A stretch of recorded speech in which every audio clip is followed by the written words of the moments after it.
Bismillahirrahmanirrahim. Assalamualaikum warahmatullahi wabarakatuh. Selamat pagi ya teman-teman otomotif.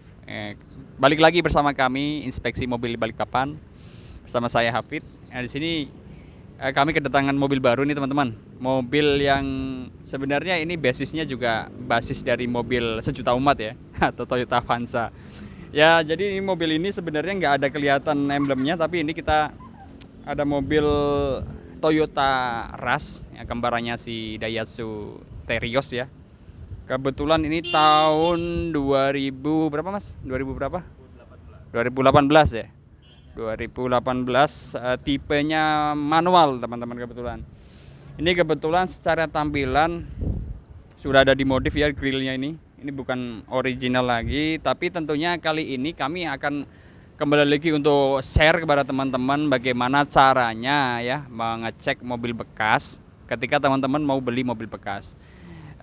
Mungkin sebelum itu kita sekarang berbeda nih teman-teman. Kita mau ngasih tahu nih teman-teman kira-kira alat-alat apa aja sih yang biasa dipakai nih dari Inspeksi Mobil Balikpapan. Ya kalau kita mau ngecek ada orderan itu apa aja sih alat yang dipakai ya. Kita kasih tahu dulu ya buat teman-teman ini ya. Nah, ini bisa dilihat nih teman-teman. Ini ada alat buat ngecek eksterior ya, ketebalan cat. Ini dengan alat ini kita biasanya bisa mengetahui apakah kondisi mobil itu bekas tabrakan atau repair paint, itu bisa diketahui. Kemudian ini untuk ngecek ketebalan ban. Selain dari tahun produksi ban, kita juga biasa bisa ngecek untuk ketebalannya. Untuk ketebalannya itu apakah masih layak untuk dipakai apa enggak. Nah, terus ini alat untuk ngecek kondisi baterai atau aki ya, aki mobil bisa pakai ini. Biasanya di aki itu bisa ngecek startingnya seperti apa, kondisinya bagus apa enggak, terus alternatornya berfungsi apa enggak untuk ngecas gitu. Nah ini untuk scanner, scan engine ya. Di sini namanya apa? ODB ya. OBD ya, OBD scanner untuk mobil. Kalau yang ini kamera ya. Tapi kameranya dia pakai kabel yang panjang dan elastis, jadi kita bisa ngecek bagian-bagian yang tidak terjangkau oleh kita. Nah, kita pertama nih ya, kita cek eksterior aja dulu ya. Yuk. Kita coba cek eksterior dari mobil ini. Nah, di sini kita pakai satuan mikrometer ya. Biasanya yang pasti kita cek itu bagian panel kap dulu ya, coba ya. Kap. Nah, ini kap ini 69. 69 itu biasanya angka-angka yang normal pada brand-brand mobil Toyota, dan di mobil kelas ini biasanya memang di angka segitu. Kalau misalkan kita tiba-tiba ngecek nih, terus kemudian angkanya muncul 600, nah itu patut diwaspadai teman-teman. Bisa jadi mobilnya bekas repaint atau bisa jadi mobilnya bekas tabrakan. Itu yang paling kita hindari itu adalah mobil yang bekas tabrakan sebenarnya. Terus selain kap itu biasanya kita di daerah sini nih. Nah, ini juga penting di saya sini. Ini kalau misalkan ada kondisi yang, nah ini kan masih sama nih 68. Kalau misalkan ini sampai di atas 200, 300 itu bisa jadi ya syukur-syukur kalau misalkan cuman serempet-serempet ya nggak ada masalah, dia bisa ditempuh lagi. Tapi kalau misalkan tabrakan-tabrakan yang besar itu yang kita hindari. Nah, selain eksterior itu misalkan nanti udah dicek semua, nah kita juga harus cek rangkanya gitu, pastiin rangkanya itu benar-benar bebas tabrakan ya. Karena kalau misalnya habis dicat ulang terus rangkanya masih bagus pun bisa terjadi, karena kan biasanya kan orang yang make lah diserempet atau kenapa, tapi rangkanya masih bagus, itu masih oke ya. Buat kami masih oke. Nah, kita ngecek rangka itu bisa lewat sini juga nih karetnya. Susah banget dilepas ini karena masih bagus sekali. Sebentar. Ini kan. Ini las titiknya masih ada, masih normal ya. Ini biasanya kalau masih alot kayak gini masih bagus sih. Terus kemudian di sil-sil sini pintu. Sil-sil pintu, tapi memang orang yang biasa ngecek dia akan paham gitu, sil-silnya masih empuk gini kan. Terus presisi, coba kita tutup ya kan. Nah, dia presisi enggak? Oh, ini presisi, gap-gapnya masih presisi. Ini harus kita cek. Nah, kalau sebagian besar pintu-pintu itu ya mirip-mirip yang yang kita perlu cek itu sama, mau dari pintu depan, samping ya kan, habis itu belakang, itu semua mirip-mirip. Apa tadi yang harus cek itu seperti sealnya, kemudian dicek seperti apa sambungan-sambungan di karetnya, terus juga dicek dari gap-gapnya ya, presisi apa enggak. Terus fungsinya si pintu ini apakah normal apa enggak, biasanya orang bisa ngerasain sih kalau yang udah biasa. Oke teman-teman, jadi kita kalau misalkan sudah ngecek seluruh bagian panel setiap sisi mobil, habis itu biasanya kami ngecek kondisi ketebalan ban atau kondisi ban itu sendiri. Nah, biasanya kita itu pakai alat ini nih teman-teman. Nah, apa ini namanya ya? Ini alat untuk ngecek ketebalan dari ban itu sendiri, dari dilihat dari ini ya, ketebalan si profilnya ini ban. Oh, belum tanya lain ternyata. Bentar, ini ya. Kita kan 0 mili nih. 0 mili kondisinya ini rata. Nah, habis itu kita cek sini. Nah, tahuan kan 5,47 mili. Dengan 5,47 mili ini, tapi karena masing-masing ban itu kan punya profil beda-beda ya. Ban itu ada yang profil yang memang standarnya ketebalannya 7 mili, baru ya, maksudnya baru ya. Baru itu bisa dapat 7 mili, bisa dapat 6 mili, bisa dapat yang sekitar 5,5 mili kan gitu. Nah, ini kalau yang kondisi kayak gini, oh, gimana Mas? Kan kita nggak tahu tuh apa namanya ban barunya itu kemarin berapa mili kan gitu. Nah, kalau kami biasanya acuannya misalkan dengan ukuran yang R berapa nih ya? Ini kan ukurannya R17 ya. R17 itu kalau udah di bawah 5 itu kita biasanya udah rekomendasikan ke pemilik supaya agar mengganti bannya gitu. Habis itu kita cek tahunnya berapa sih gitu. Nah, ini tahunnya kan di sini kan tertulis nih 3418 ya kan. Nah, 3418 itu artinya produksi ban ini diproduksi pada di minggu ke-34 tahun 2018. Kalau misalkan 2018 ini sekarang udah 2022, berarti sudah 4 tahun ya, 4 tahun. Nah, kalau misalkan masih 4 tahun, artinya si kondisi ban ini masih bagus dipakai. Karena kan ini kan masih 5 mili nih, 5,5 mili. Dan ini masih usia di bawah 5 tahun, artinya masih prima untuk dipakai. Kecuali kalau misalkan ban-ban teman-teman beli mobil yang ukuran bannya sampai 18 inci. Nah, itu biasanya harganya tuh mahal tuh. Nah, biasanya orang-orang tetap pakai tuh mobil, mau dia usia bannya 5 tahun, 6 tahun biasanya tetap pakai asalkan kembangannya atau profilnya masih bagus. Gitu teman-teman ya. Selanjutnya kita mau ngecek apa ya, engine ya. Sorry, kita cek dulu untuk ini. Kalau kita mau ngolong nih, kita mau ngolong repot kan, kita pakai kamera ini. Nah, kamera ini dipakainya biar kita bisa ngelihat area-area yang tidak bisa dilihat dengan mata telanjang maksudnya. Nah, kita nyalakan dulu. Nah, nanti kan di sini kan ada ini apa namanya monitornya ya. Monitor bisa lihat di sini, ya kan. Nah, habis itu di sini ada lampunya juga di kameranya. Nah, kita kalau mau ngelihat misalkan karternya nih, karter engine-nya di mana nih gitu kan. Nah, tuh kelihatan tuh di situ ya kan. Apakah di situ ada masalah apa enggak, atau ada rembesan apa enggak. Kalau misalkan ternyata kering, ya berarti bagus. Nah, gitu. Nah, setelah kita ngecek yang bagian kolong, kita mau cek pakai OBD. Nah, alat scanner ini ya. Ini kita pakai alat ini. Kita coba cek.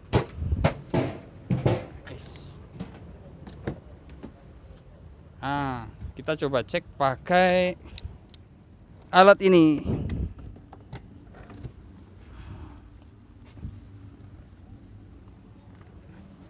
Mana colokannya, bentar ya.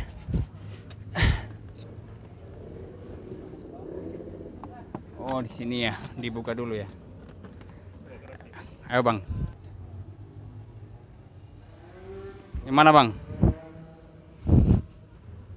Ini ternyata teman-teman di atas sini ada lubangnya warna hitam ya, jadi nggak terlalu kelihatan. Sebentar, kita colokan dulu lah.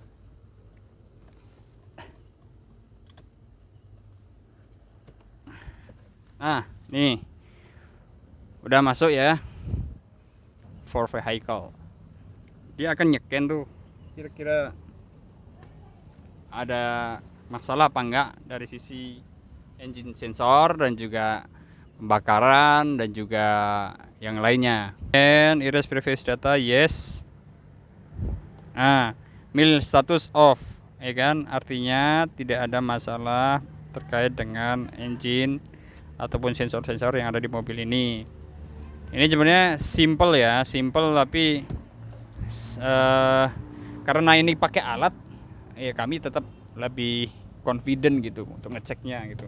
Meskipun kalau misalkan teman-teman bisa lihat nih di sini nih, coba sini. Coba lihat di indikator ya.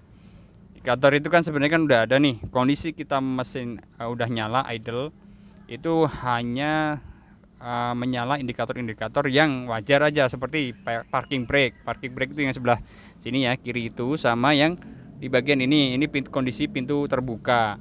Selain itu nggak ada indikator lain. Nah, terus pada saat kita mau starter, misalkan kita on kan akinya, ya kan? Nah, ini semuanya nyala dulu nih beberapa detik. Habis itu mati. Ini indikator engine yang warna oranye. Itu setelah nanti kita starter, kondisinya harus mati. Seperti itu teman-teman. Kita pasang lagi. Oke teman-teman, kita juga selain itu kita juga ngecek surat-suratnya ya teman-teman ya. Ngecek surat-suratnya asli apa enggak, kita menggunakan center. Ini dia kalau ada logonya nih. Kelihatan enggak ya di kamera ya? Tuh. Nah, dia akan kelihatan nih hologramnya pakai center ini. Jadi itulah pengecekan yang kita lakukan untuk ngecek sebuah mobil. Meskipun kita beli mobil bekas, tentunya kita harapannya dapat mobil yang berkualitas baik gitu, seperti itu teman-teman. Nah, untuk mobil ini sendiri sebenarnya basisnya sama kayak Avanza ya. Jadi kalau secara bagaimana impresi berkendara ataupun experience berkendara sih mirip-mirip sama Avanza, hanya saja dia lebih tinggi seperti itu. Kalau misalkan teman-teman pengen tahu bagaimana test drive-nya, ikutin terus videonya dan jangan lupa subscribe dan like YouTube ini. Yuk kita test drive dulu yuk.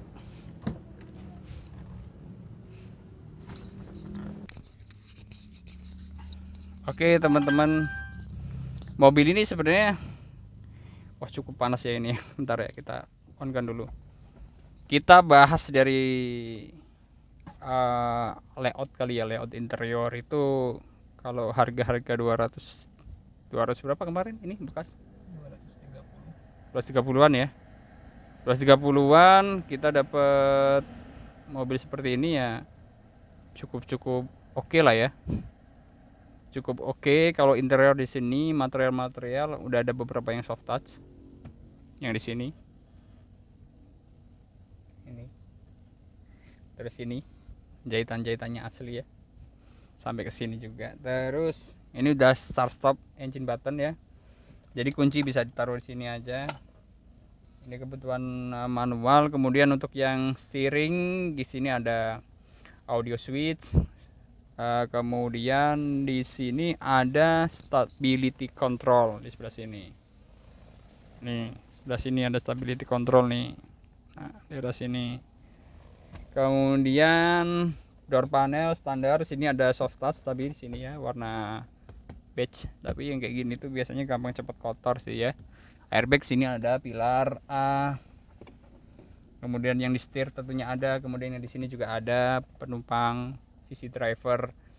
Kemudian kita cek ya di sini lampu standar ya, masih halogen.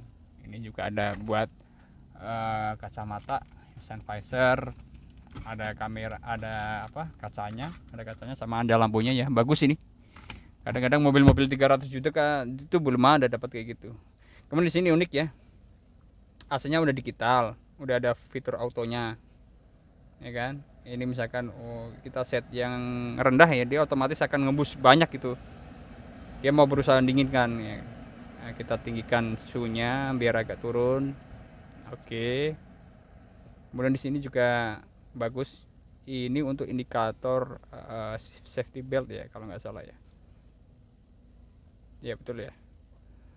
Passenger rear itu ada juga, ini sensor suhu ya. Kemudian sini hazard. Head unit ini masih original dari Toyota, masih bagus sih. Ini responsif untuk layarnya. Terus ada Miracast juga, ini jadi bisa screen sharing ya, atau Android Auto. Kemudian sepertinya sini ada auto wiper, ada nggak ya? Auto wiper nggak ada ya. Auto lem ada nih, auto lem nih. Terus ada fitur Eco, kita coba jalan ya. Kita coba jalan. Lampu udah LED teman-teman. Oh, ada retract juga nih, spion udah retract. Jadi bisa gampang ya kita mau parkir gitu. Jadi untuk keselamatan, spionnya biasanya kita lipat pakai auto retract. Nah, ini karakternya mirip banget sih sama Avanza sih kalau aku sih. Gimana menurutmu, Mas? Lebih kurang ya? Nah, ketika mundur ya. Ini karena kan dia kan pakai sasisnya Avanza, kemudian sistem penggerak rodanya itu pakai belakang. Nah, pakai roda belakang itu aku yakin juga komponen-komponen yang ada di situ banyak pakai punyanya sama Avanza juga gitu. Cuman bedanya di sini mungkin karena dia bodinya lebih gede, terus habis itu dari sisi peredaman kabin lebih bagus daripada Avanza ya. Jadi ya kelihatan lebih nyaman aja sih. Bawahnya juga lebih pede dia karena lebih tinggi kan. Nah, kita coba kick down. Nah, tarikannya mirip banget sama Avanza dia.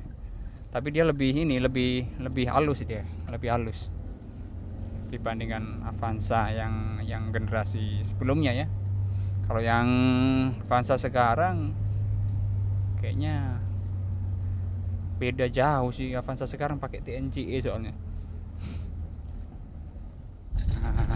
Nah, speed bumpnya dia lebih ngeredam ya daripada si Avanza, makanya dia lebih nyaman. Oh, nggak bisa lewat sini ya, dari situ ya. Oke, kita sign ke kanan. Enak ya, bantingannya enak, buat harian sangat-sangat direkomendasikan mobil seperti ini teman-teman, apalagi buat keluarga. Ini juga 7 seater nih.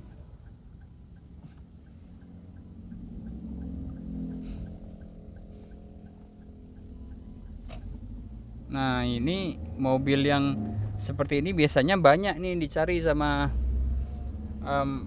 orang-orang di Indonesia ya. Suka yang mobil-mobil kayak gini. Karena multipurpose, dia itu mau dipakai apapun ya jalan aja gitu. Mau bawa orang banyak, mau bawa orang dikit, bensinnya juga irit ya kan. Jadi emang cocok sih, maksudnya buat orang kalau mau milih mobil tanpa pikir panjang ya salah satunya mobil ini sih. Ini Avanza, kemudian Innova untuk yang misalkan memang dia udah nggak ada masalah sama bensin ya, karena Innova sama ini selisihnya jauh kalau untuk konsumsi BBM-nya. Terus ya gitulah, mobil 230 jutaan ya. Suara-suara masih masuk, tapi yang nggak mengganggu banget. Sini juga sebenarnya audionya maksudnya multimedia udah cukup lengkap, jadi kita sebenarnya udah agak tertolong gitu. Jadi teknologi Miracast ini sebenarnya gampang banget dipakai ya. Jadi Android Auto, sehingga kita nggak perlu kesulitan untuk mau menyalakan audio, mau pakai navigasi, udah pakai HP aja gitu. Kita mau balik lagi. Nah, seperti itu teman-teman untuk kondisi mobilnya. Kalau teman-teman suka sama video ini silahkan like, share ke teman-teman yang lain. Mudah-mudahan video ini bisa membantu teman-teman untuk bagaimana memilih mobil bekas ya. mobil bekas yang baik. Terus kemudian sebentar, ini kayaknya harus cari tempat dulu nih biar closingnya agak enak. Oke teman-teman, segitu ya review dan sharing dari kami. Kita tadi udah test drive, mobilnya enak, memang cocok buat untuk keluarga di Indonesia. Kemudian untuk itu ya, mau misalkan teman-teman mau cari mobil bekas, jangan lupa terus kita tonton video kita, maksudnya kita pasti akan sharing macam-macam aspek ya, aspek apapun itu nanti insya Allah kita akan sharing. Kalau tadi kita banyak bicara masalah eksterior, kemudian ban, kemudian after sales juga tentunya buat teman-teman bisa dipertimbangkan bagaimana cara memilih mobil bekas yang cocok buat teman-teman, sesuaikan kebutuhan, sesuaikan budget. Dan jangan lupa setelah membeli mobil itu pasti ada biaya-biaya yang memang sebelumnya tidak terhitung. Contoh paling simpel, pajak. Yang kedua bensin, ya kan, bensin itu pasti tipe mobil beda ya, beda kebutuhan juga. Kemudian pembelian aksesoris kalau misalkan diperlukan kan, seperti contoh ini, seperti ini di sini joknya diganti segala macam. Itulah teman-teman beberapa tips dari kami. Mudah-mudahan nanti bisa kita ketemu lagi di video selanjutnya. Mudah-mudahan kita juga bisa sharing lagi ilmu baru ya. Kalau tadi eksterior sama ban, mudah-mudahan kedepannya nanti kita mungkin akan lebih detail masalah aki ataupun masalah engine ataupun masalah yang lainnya. Sekian dari saya, kurang lebihnya mohon maaf. Wabillahi taufiq wal hidayah. Wassalamualaikum warahmatullahi wabarakatuh. See you.